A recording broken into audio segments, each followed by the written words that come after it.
Well, this stinks. Yes, we're back with another episode of Lions Latest, going through the latest Detroit Lions news. And today, we got some updates from Dan Campbell. Lions training camp officially is kicking off the acclimation period, which meant that we got to hear from Dan Campbell before practice, and he gave us some updates. A lot of injury updates, but he gave us some updates, which is great. We kind of get timelines. We get an idea of what's going on with a lot of these players. So he gave us a little bit today. However, a minute or two into the presser today, he dropped the bomb that Levi Onwuzurike is set to miss the entire 2025 season with a torn ACL. Apparently, he underwent this surgery at some point this offseason. Not sure when it took place, but that's the situation with Levi. And my assumption would be that the surgery was relatively recent. I mean, if this was like January that he had the surgery, I wouldn't think you would just come out and say he's out for 2025. Also should mention if they had to say, I don't know, clean up the meniscus, for example, like maybe that's something that can also tack on time as well to the recovery. So that could be why Dan Campbell mentioned it as significant as well. I would think that this was relatively recently.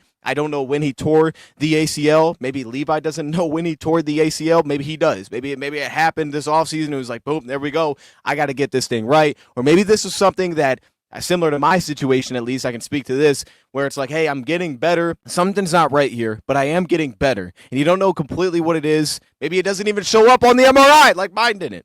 But then ultimately you get to the point where you have setbacks. And it's like something's messed up here. It is actually a torn ACL. You diagnose that, boom, you get the surgery, and it's like, yeah, he's out for the year.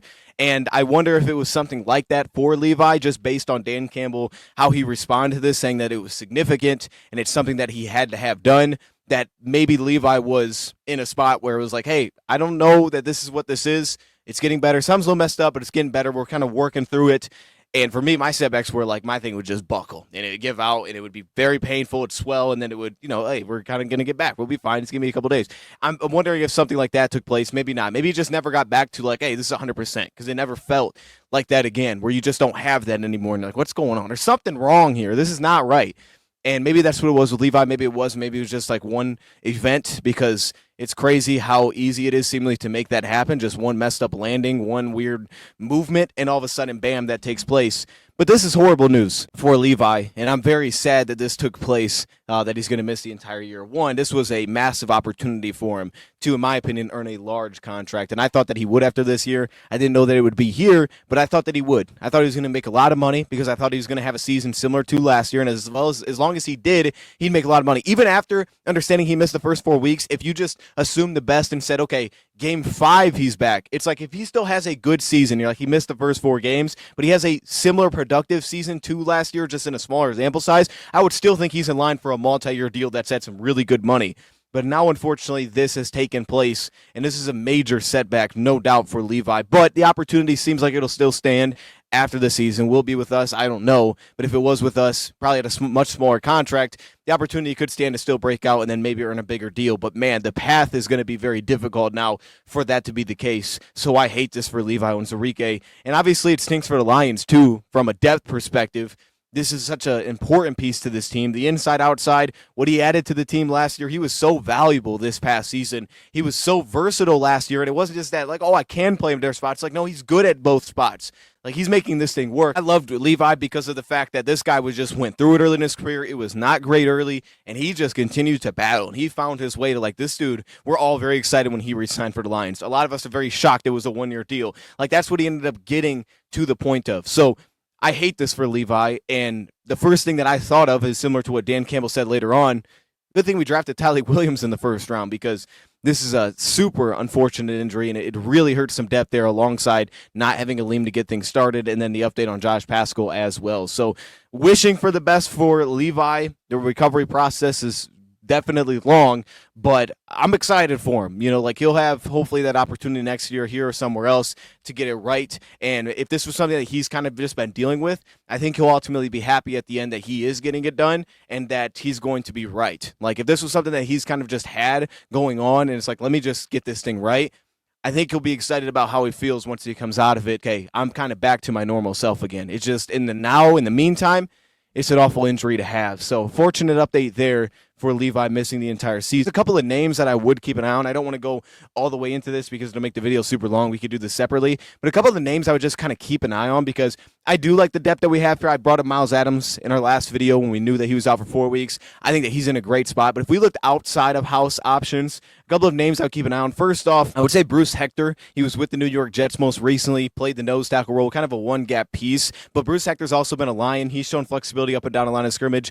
This past season, he's coming off an okay year. He played 118 snaps. He found the ball. Didn't show a ton of juice, but he brought a little bit as a pressure piece. I would keep an eye on that. He's been in the system. If they just wanted to add depth, that could be an option. I think Maurice Hurst is still interesting. Unfortunately, like Levi, but maybe even worse, like Maurice Hurst has constantly been injured, so he missed a lot of time because of that. But when on the field, there is exciting things. He's a little bit undersized, but he has the ability to really find the ball. He can stack and shed. He has a lot more juice in that first step. Of course, he's not the youngest player. He's over 30 years old now, and this wouldn't be a long-term deal. But in terms of like betting on, well, if he could stay healthy for a little bit, there could be value here. Maurice Hurst does intrigue me. You could kind of push him around in some combo blocks, which is a problem that could keep the Lions away. But ultimately, I think his juice is fascinating, and he's still available. At the defensive end position, we all know Za'Darius is still out there. That's still on the table. I do think at some point they're going to sign him back, but he's still available. And then also DeMarcus Walker, who visited the Lions a little while ago. DeMarcus Walker's defensive end from Chicago, another guy with some flexibility, gives me the John Kaminsky vibes, can be a guy that can open up and set up others. He's not going to be a dominant one-on-one pass rusher,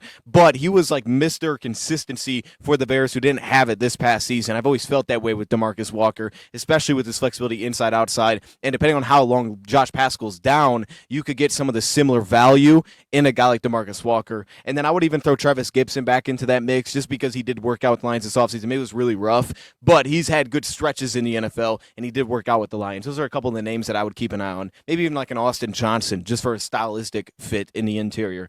Now, speaking of Josh Paschal, so it sounds like Josh Paschal, they're anticipating to be a tick longer than Taylor Decker, which for Taylor Decker, they are looking at having him back by the Hall of Fame game or after the Hall of Fame game and then starting to kind of build up his strength. They said they had to clean up his shoulder a little bit. So after the Hall of Fame game, which is July 31st, so really heading into the entire month of August, which isn't a terrible timeline, to be honest. We're getting to this Hall of Fame game very quickly. So that's okay. I feel fine with that. We probably weren't going to see Decker anyways, hopefully through really maybe any of these preseason games, but especially if Goff is not playing, we probably won't see him at all. So this is perfectly fine. It is an opportunity to see a lot of these young guys, and specifically Giovanni Manu and Dan Skipper. That battle is going to be so fun to watch. Maybe even a Jamarco Jones string some really good games together. So it's just opportunity, and as long as Taylor Decker's right, I'm happy, right? He's got a lot of time seemingly to do that if they can get him getting worked back by August.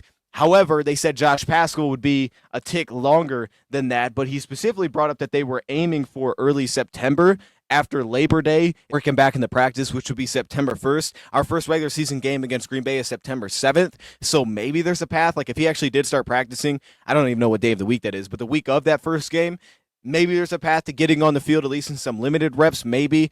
Probably kind of sounds like he wouldn't be ready for week 1, but then maybe into week 2, they could have Josh Paschal right. So it's definitely a little bit longer. People sounded kind of optimistic, though, about it when talking about the depth. Like, we're going to get Josh Paschal back at some point. They feel good about that. And then, of course, Lee McNeil, he knows he won't be ready for the beginning of things here, but eventually we're going to have Lee McNeil back. Like, okay, what's next? Now for the defensive end spot. And we have guys that we like here. Ahmed, the rookie, has a real opportunity to get things rolling early, to find early snaps this season. As a day 3 pick, it's absolutely on the table, especially if Josh Paschal can't go week 1. That's definitely on the table. Maybe they go add some depth. And then you have some guys that have kind of bounced around a little bit. The Pat O'Connors, they try to fit him in as a defensive end and kind of just leave him there. He could still be valuable on the interior, which he's typically been, but his flexibility back with Casey Rogers, they could move him around and find some creative things and maybe find a home for him. That's always been a thing with me. I always feel like he doesn't really have a home. It's great that he plays everywhere. Nose tackle seems to be the most effective. You have the most upside plays. There's a lot of bad that comes with that as well. Maybe they try to stick him at DN. Keith Cooper now seems to legitimately actually have a potential path to making this team, maybe sticking around the practice squad and getting elevated at some point. The undrafted free agent from Houston,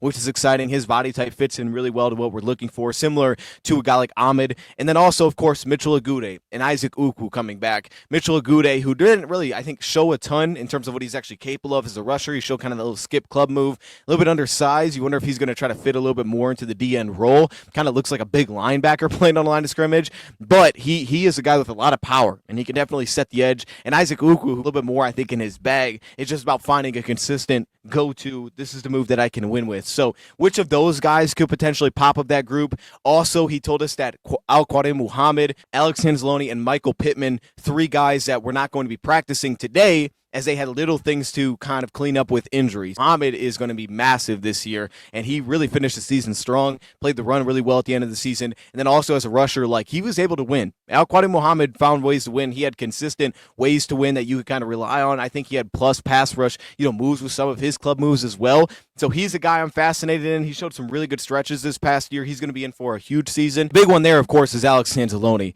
And Dan Campbell's response to Alex Anzalone missing a little bit because of injury, though he didn't elaborate on what that would be for Alex. He's not placed on a list, is that he kind of just shrugged off the idea that this could be a hold-in situation for Alex. When I first saw the report, I think it was yesterday or 2 days ago, that the Lions fully reported the conditioning went really well, and Dan Campbell brought that up. Everybody passed it. He said Alex Anzalone passed it. He looked great, the weight, all of those things. When that was initially reported, I first looked at that and I'm like, does this mean Alex showed up? This is fantastic. No, I ultimately believe that whether he gets an extension or not, he's going to play for the Lions this season. I just know that he wants that long-term deal, of course. But I think regardless, I think he'll play. That's kind of my belief. Maybe that's not the case. I just kind of feel that way. There's no way that it would be a hold-in. He said he refuses to believe that that's what's going on here with Alex Anzalone. He wasn't here last spring either. So he is here now. It's just something, I guess, a little bit injury-related that he's not going to practice today. So is it one of these things where it's like, I don't feel great. All right, I'm going to take a step back. Let me not participate, kind of a hold-in. Or is it there's legitimately something that, they're kind of being cautious about here. So I'm not sure. I hope Alex is performing this year. I really do see it on being on the table that he just doesn't get extended before the season started. That could still be on the table after the year anyway, but I do still hope that if that's not the case, that he does play on the last year of his contract. We really do need Alex Anzalone this year. I just can understand the long-term outlook of why you wouldn't necessarily do it, or at least before you see this next year, because if he played fantastic, then I think that would just help his leverage. In terms of the thing that Dan said he's watching for, I think all of us are, is the offensive line. He said it's an open competition. We have to sort out the offensive line. We need those guys to mesh together. They have to play well together, find a one-on-one matchups that we can lean on, right? The guys that can win up front specifically. So that's something that he brought up twice, is kind of the O-line battle that we have, and that we have a lot of guys that can play multiple positions. Guys sound like they're going to be moving around, bouncing to different spots, and they're just trying to find the best unit that they can put together.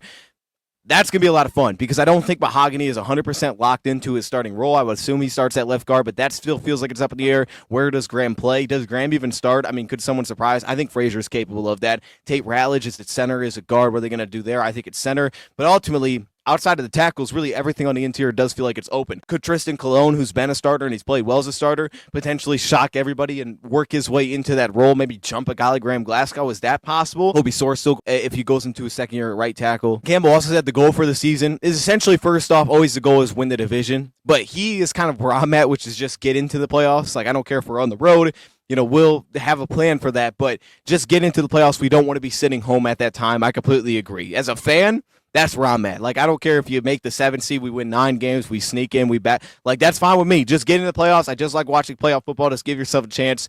It's possible to go on a run, right? We see it every single year. So that's where I'm at. Just get in the playoffs. And as Dan said, we kind of have to weather the storm, understanding some of these guys will get back later, like specifically Ali McNeil. So just having to weather it as we get to that point to where these guys can start to come back. He said, we know that the reinforcements are coming, which is a very positive way to look at it, but it is a way to look at it. If you do well early, you know that you have some big dogs coming back. These aren't just role pieces. These are some legitimate dudes that can step in and completely change your team. That's what's on the horizon getting back, specifically with a guy like Ali McNeil. That guy, Malcolm Rodriguez, is a big one.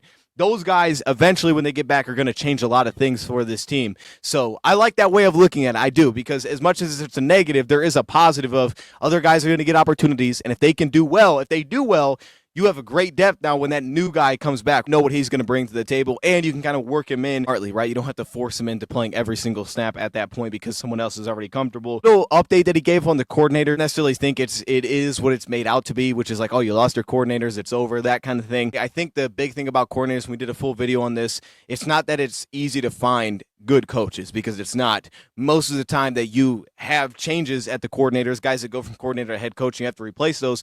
Most of the time, statistically, you miss, I would say, on the next guy, right? That's usually how it plays out. But it's not in correlation to, well, we got him from here, we got him from there. It's typically the guys that, again, at head coach, this was my takeaway from it going through the last 4 or 5 years of the statistics on this. The head coaches that you would expect to be able to replace their coordinators because they have an identity of who they are.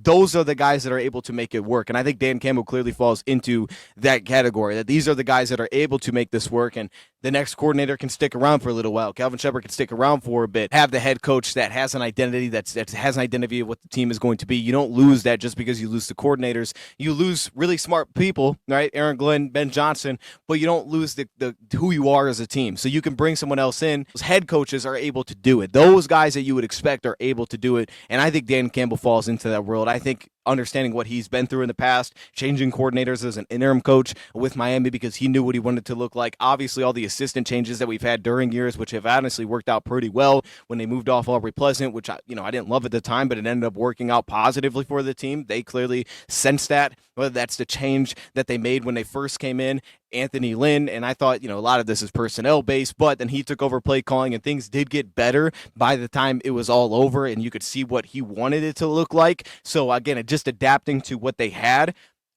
Dan Campbell's done this, and I don't have many concerns with Dan Campbell being able to make this work. I definitely don't have that many concerns with the offense. It seems like most people are kind of concerned with the offense keeping rolling. I'm less concerned about the offense. I think John Morton's been here, done this. I think John Morton's going to get this thing rolling, especially after hearing Sam Laporta talking about the lingo for the run game being kind of the same there. It is what Dan said. Let's just get the O-line sorted out. We have to have that sorted because if it is, we can still lean on that as a team. The run scheme is similar.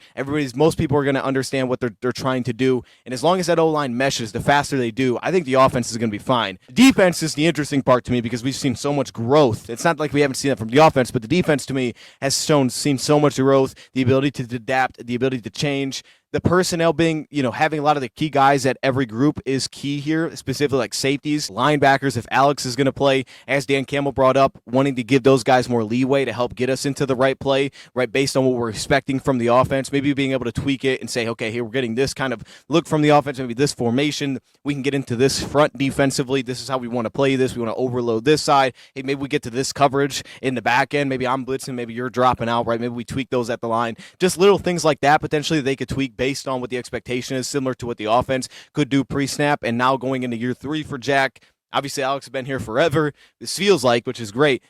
That's what the Lions have defensively in terms of the on-field presence. I'm going to leave it there. Unfortunate news on Levi. I'm hoping, that he recovers well and everything, went well for Levi. That is very significant to be dealing with that.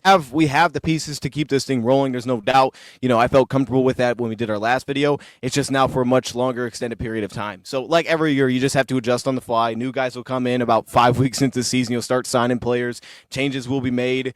Guys will be elevated off the practice squad, and you're relying on those dudes. That's why we made the thing way this offseason on how Myles Adams could be so important for us. And it's like, Myles Adams, what are we talking about here? Well, very quickly, Myles Adams becomes very important potentially for this team. Guys like that. So trusting in those players feels like it's just so important every single year, especially in the trenches. But on the defensive side for us, being able to trust those guys when they step in feels like it means everything. I do like some of those guys that we have there. Let me know your thoughts in the comments below. Thank you, Prep, for watching, and I'm out.